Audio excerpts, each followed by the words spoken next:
Hi there guys, and welcome to another episode of the Cover Zero Show with me, your host Simon Conboy. Today's episode is a game review and the first review of a Bucs game, so a little bit more excited than I normally would be to do these, especially considering them boys did good. So the Buccaneers hosted their first game of the season due to Irma against the Chicago Bears yesterday and came away 29-7 winners. If you're wondering why the scoreline was a bit odd, it's because the Buccaneers missed an extra point, because of course they did. Got to keep some kicker drama going for some reason, just to frustrate us all. But as always, I'll be analysing this game. I'll be ignoring statistics. That is not what this channel is about. I'll be talking about what I saw from both teams in terms of game plan and execution, and summing things up in terms of how the teams move on from here. So we'll start with the performance of the Bucs. We'll start positive.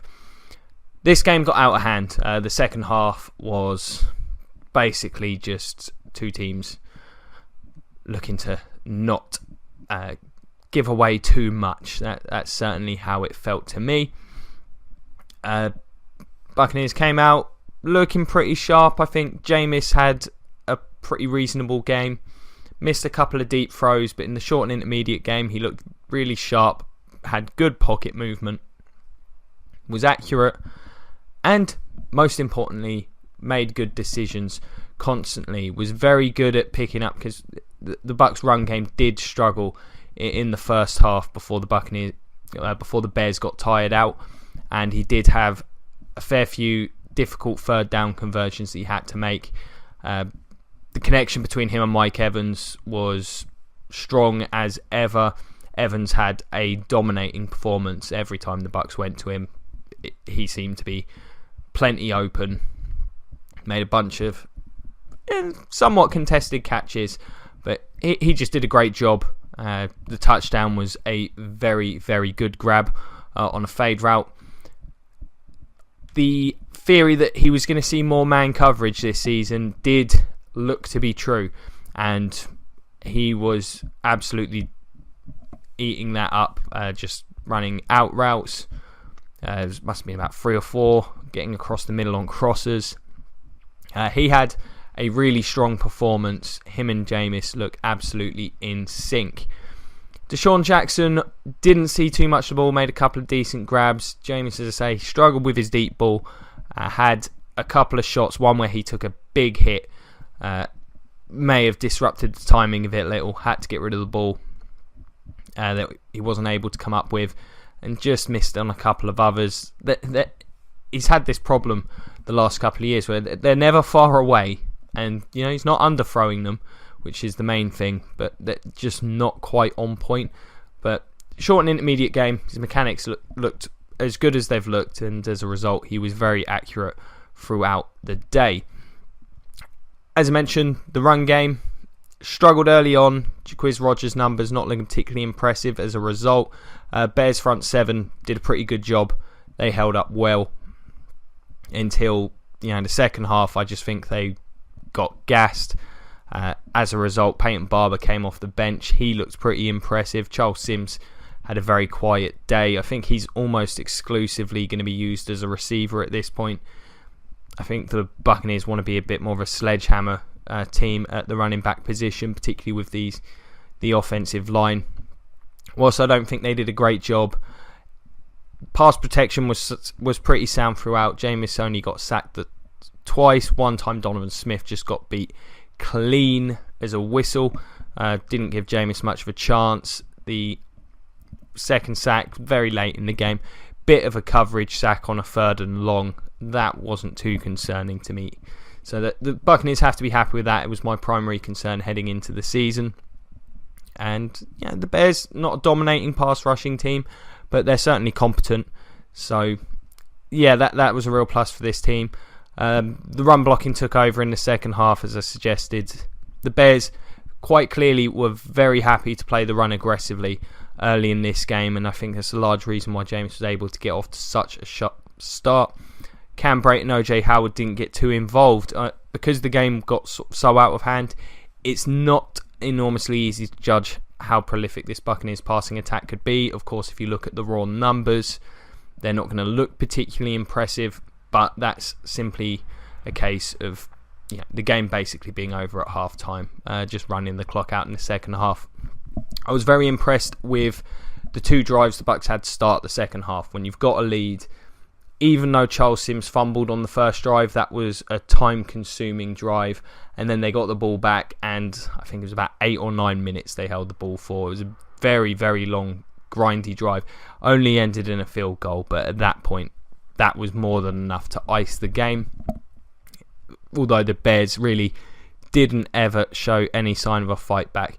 So, from a Buccaneers perspective, Jameis Winston, not particularly rusty, looked pretty sharp, solid decision making, wasn't under too much pressure. So from the passing game perspective, pretty good. Just would like to see him a little better on those deep balls. Evans had a great performance. He looks fine. The other guys, we'll see more of them simply as the Buccaneers are challenged more late in games and have to throw the ball more. The run blocking, okay, wore the Bears down in the end. So I feel like until Doug Martin gets back, this run game's not going to be much more than average. But it did a good enough job. Jaquiz is a tough little runner. I don't think he's going to be crushing teams, but he's certainly done enough, if you include last season, to have a pretty reasonable role within this offense. I think it does make Charles Sims' position with the team a little bit more questionable. I think he's almost exclusively a receiving back at this point, which isn't ideal. You'd like to see him at least offering a bit more of a multi-dimensional threat. Makes him a bit easier to defend for me. OJ Howard looked good. He was out on the field for a lot of blocking. You're not going to see a lot of him catching the ball this year, because I just think Cameron Brate has that role. But he did a good job in the blocking game. So very positive stuff. Looking forward to seeing how this offense continues to progress, particularly when they get Doug Martin back, stayed healthy. That's always a big deal. It was pretty clear from a game planning perspective what the plan was, and it was a good one. Just spread the ball around to the talented guys that are one-on-one. You didn't see any balls forced into coverage, which we saw a ton of last year, because frankly Jameis did not have much choice. Every time Evans was one-on-one or even a little open, the ball was there, it was on him, the protection held up. Similarly, just when there were opportunities, they were taken. Even if they were missed, the decision making was sound throughout. I think that's got to be the most promising aspect of it. Clearly a very run heavy effort. I think partly a product of the result. The Buccaneers took the lead on the first drive and never relinquished it, never came close to. So that really positive performance from them. I think game planning wise, it's probably going to look fairly similar in the future. I just feel like this team feels like it's got enough weapons. It's not going to have to change what it does enormously on a weekly basis. It will be interesting to see how they operate when there's a team with a corner that can maybe do a better job handling Mike Evans on his own. But beyond that, I think this is what you're going to see a lot of weeks. Guys will have bigger games, but it was a very solid performance. There was never really too much threat of this Buccaneers offense losing this game. For the Bears defensively, good job against the run. As I say, they just got gassed, to put it simply. Early on, it was very tough sledding. They got the Buccaneers into some difficult situations in the passing game, weren't necessarily able to convert those, weren't able to generate as much pressure, particularly on the interior, as I thought they would. Hicks was a lot quieter than he was last week, similar with Goldman. Leonard Floyd flashed a couple of times, but I thought he was also kept pretty quiet against. I don't have a great opinion of the Buccaneers tackles. Donovan Smith got beat straight up on the one play, but other than that, there wasn't a huge amount of pressure in Winston's face over the course of this game. So that's got to be a mild concern. Injuries really starting to rack up for this team, and I don't think they've got the depth to make up for it. I think the loss of Jarrell Freeman was felt in the passing game, Buccaneers receivers were just far too open, far too often. You could see they just didn't have anyone that could hang with Mike Evans. I feel like you'd have seen the same with Deshaun Jackson if the Buccaneers had decided to test them some more. But that never really happened. The closest it came to a pick was a really off throw by Winston in the red zone toward the end of the second half, and even then, by then, the game was well out of hand. Without Rush, this secondary is just not going to be able to hold up. Maybe when Amukamara returns, it will be a little bit better. But the Buccaneers were able to, and the Bears were making a real effort not to get beat deep in this game. The safeties were very far back. Clearly, the plan was stuff the run, which they did a good job of, and defend things underneath one-on-one and dare Jameis to make a bad decision over the top where the two safeties were. And it didn't happen. Jameis was very conservative by his standards because he was able to be. And as a result of the lack of pass rush, they weren't able to force too many hurries or bad throws. So it's not a horrible performance by this defence. They really were let down by the offence, and we'll move on to them so we can finish up the Bears, because really it was just a disaster of a game. There's no real positives to take. Bad news to see Josh Sitton leaving the game. With Carl Long currently out, that leaves them really thin. I think Cody Whitehair went down at one point, but I've not heard anything about that, so that might be reasonable. That's the strength of this offence. If those guys are gone, that is bad news. Without Carl Long, this team could not run block at all. Jordan Howard, Tariq Cohen, it didn't matter who was in the backfield. They were being swarmed on a regular basis, and it just made things very difficult. The O-line got overwhelmed in the pass game. Whilst you're not going to see big numbers from the Buccaneers defence in terms of the passing, Glennon was constantly under pressure. As a result, the Bears had a very dinky-dunk style of game plan. Up until the fourth quarter, they didn't attempt a single deep throw. Everything was short of the sticks, within 10 yards. A lot of it over the middle of the field. Very conservative. And you could see why. The Gerald McCoy and Chris Baker were getting good push. Gerald McCoy started this game very well. And the tackles have performed better than I would have expected for the Bears so far to this point. But, the couple of times that they did give up pressure were big. Noah Spence forcing a fumble that Levante David recovered. That was really the play that just iced this game. It was also pressured on the play where Robert McClain intercepted him. And you could see there was a lack of confidence in this offensive line handling the Buccaneer pass rush.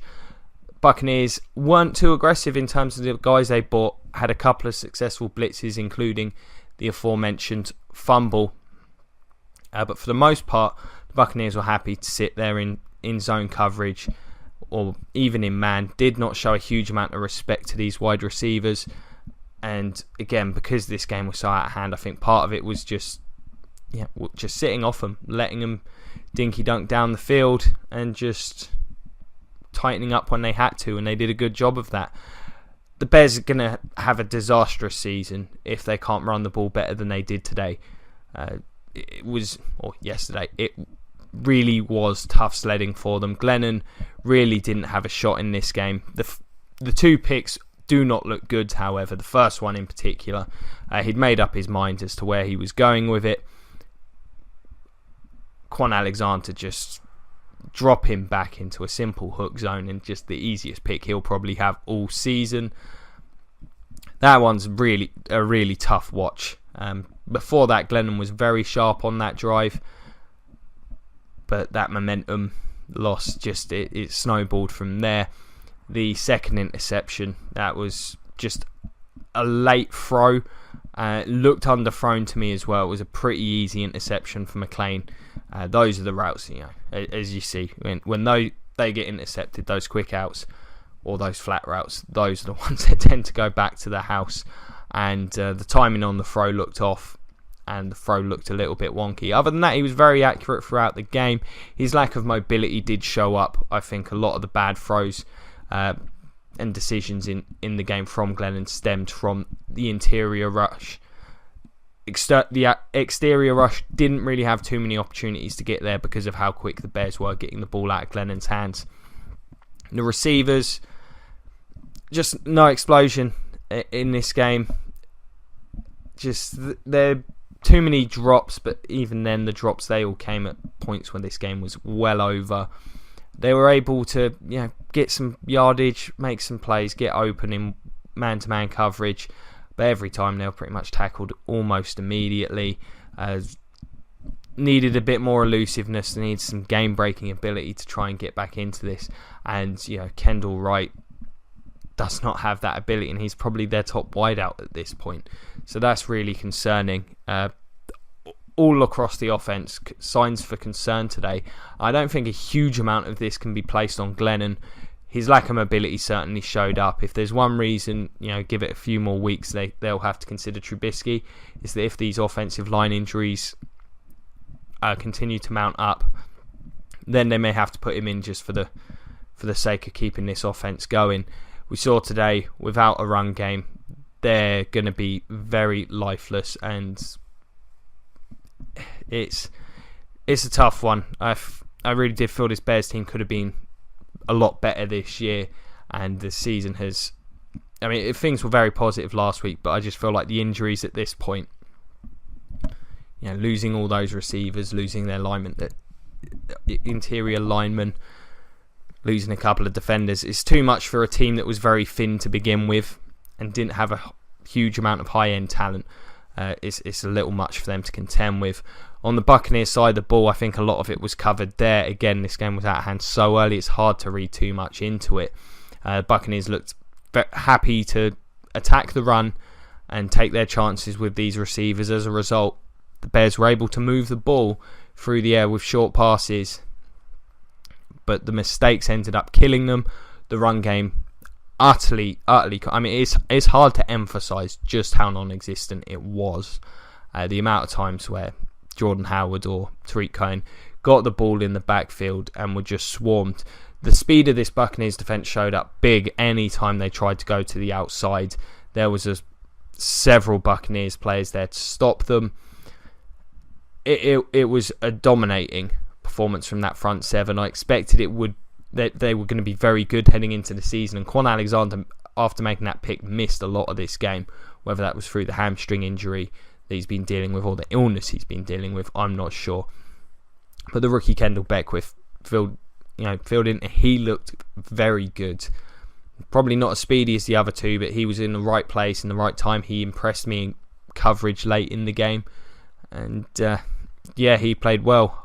Can't look too much into what is the likely weakness of this Buccaneers team, the secondary, because they simply weren't tested today. Everything was in front of them. They rallied, they tackled well, as the Buccaneers team did as a whole. In fact, both teams did. There were not a lot of missed tackles in this game, so that was nice to see. But and even the pass rush, whilst the numbers weren't there, the pass rush was good. Gerald McCoy and Chris Baker looks like they're going to be a very good tandem. I think they'll get tougher tests than this, but they looked very good. Spence made a big splashy play. Saw the advantage of having William Golston on that line. He was stellar against the run, as he often is. And all in all, it was a predatory performance, and the Buccaneers did show signs of that at the end of last season when the defence really did pick up and improve. They do have some guys that seem to have a knack for forcing turnovers. Spence has been good at getting those fumbles for this team. Levante David's always a threat to get turnovers, and they've been ball hawking a little in the secondary. Could have had more interceptions in this game. Vernon Hargraves dropped an easy one toward the end that could have preserved the shutout. TJ Ward had a couple of nice plays. There's a bit of depth at safety. I'm not sure if there's a huge amount of high-end quality there, but there's quite a bit of depth on this Buccaneers defence. The corner position is the one concern, but this wasn't the game to judge it.